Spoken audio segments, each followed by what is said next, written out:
Los así llamados fondos buitres, que yo los he seguido y que yo en su momento también los he insultado cuando he trabajado en el Fondo Monetario y después respecto de ciertas acciones como las que se ven ahora, evidentemente compran barato y venden caro. Ese es el principio. Si algo debilita a la Argentina, en realidad son los lobistas internos de los fondos buitres, los periodistas, los editorialistas, los abogados que trabajan para los fondos buitres dentro de la Argentina, siendo argentinos, pero contra los intereses del país. They were hoping that everybody else would make sacrifices and they would have to make none. Some demanded twice the return that other lenders were getting. I don't stand with them. En realidad están merodeando situaciones de muerte o de empresario, de grave crisis de un país, y vienen operando así, digamos, crecientemente en los últimos 30 años, porque en realidad cada vez hay más oportunidades vinculadas a la inestabilidad financiera internacional y a las crisis que va provocando el sistema capitalista. That Elliott is not just a vulture fund attacking Argentina, it's also a major shareholder promoting anti-trade union business policies in the companies that it invests in. Now, of course, immediately some people are blaming Obama. Not only blaming Obama, they're also blaming the unions. They're not having financial trouble because their products are bad, or no, it's because they got tremendous debt put on them. And then when the companies go under, the guy who bought it and took that debt and put it in his pocket and made hundreds of millions, sometimes, you know, again, it depends on the situation, made all that money, doesn't want to say, oh, the company went under because I took all the money. So what does he say? Oh, the workers. You know, it costs too much. If only I could have paid the workers the rates that I would pay in the Marianas Islands. Yeah. You know, if I could have paid them 18 cents an hour, then I would have made money. And of course, in this case with Hostess, the unions are the perfect scapegoat, you know, because everyone is already, well, everyone who is in the Romney camp of thinking about things is already anti-union. So this is another thing that they can point to and say, look, the unions are the reason for the downfall of this great company. And that serves some political and sometimes business agenda, because they might own other companies where they then want to have leverage with the unions and say, hey, you don't want to happen, you don't want to happen here what happened with Hostess. You remember what happened with Twinkies in the steel industry. So this is a big way of intimidating unions and workers, et cetera, and doing that propaganda so that they can get lower wages and take more. In 2007, all of Liberia's creditors, including Eric Herman, agreed to accept just 3 cents on the dollar for all that nation's debts. Then it emerged that Eric Herman had quietly transferred his part of the debt to a secretive fund called HAMSA. Under the 3-cent deal, Herman would have received $1 million.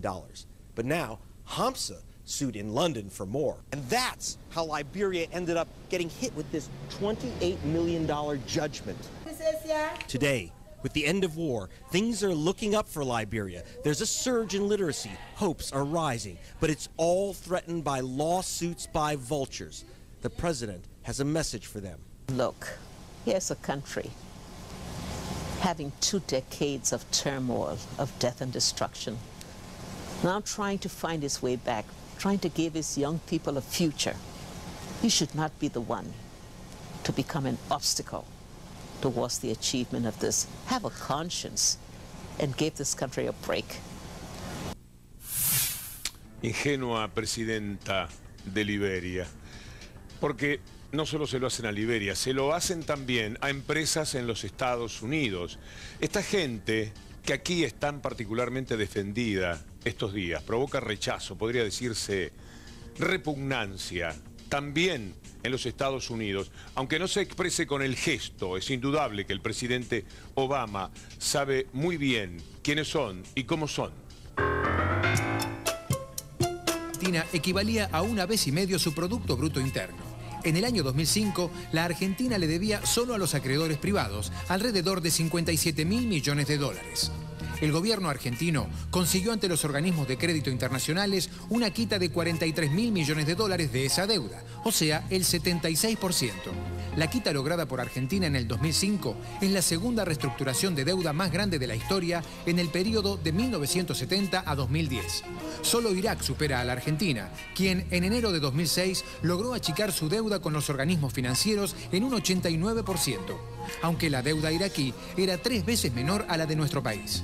Pero como Irak era un país ocupado por tropas americanas, debió aceptar la condición de volver a tomar deuda de los organismos internacionales. La deuda griega llega hoy a 141.000 millones de dólares y encabeza el ranking en valores absolutos. Lo que el jueves sucedió en TN llama poderosamente la atención. La defensa, la manera de mostrar constantemente en los títulos, en los comentarios, en todos los análisis, al juez Griesa, ensalzando la medida, en línea con lo que a su vez escribe a La Nación. Hay que honrar las deudas de estos sinvergüenzas internacionales, de estos piratas, de estos ladrones. Todo lo que estoy diciendo es poca cosa. Fund like that, able to wield that sort of power. So the background to the Argentina case is that through the 1990s, a huge debt had built up, some of it historic from a horrendous dictatorship in the 1970s, and some from horrible economic policies that were followed in line with what the IMF wanted.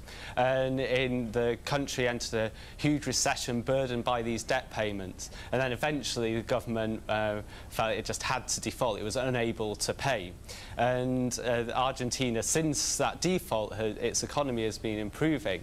And they reached an agreement with most of their creditors to pay off about 1/3 of the debt. But these vulture funds who buy up the debt when the country is in trouble for a very cheap price, and then they hold out, refuse to take part in that agreement, and they're suing for 100% of the value later on. So they're trying to make this exorbitant profit on loans that they never lent, and they pursue countries all across the world. So they're in Ghana because this Argentinian ship just happened to dock there. And what about international institutions like the IMF and the World Bank? What role can they play in all of this? Well, I mean, the IMF in many ways helps to facilitate this, because their role in these debt crises is that they bail out the lenders. They give new loans to countries to pay off these debts which really are unpayable.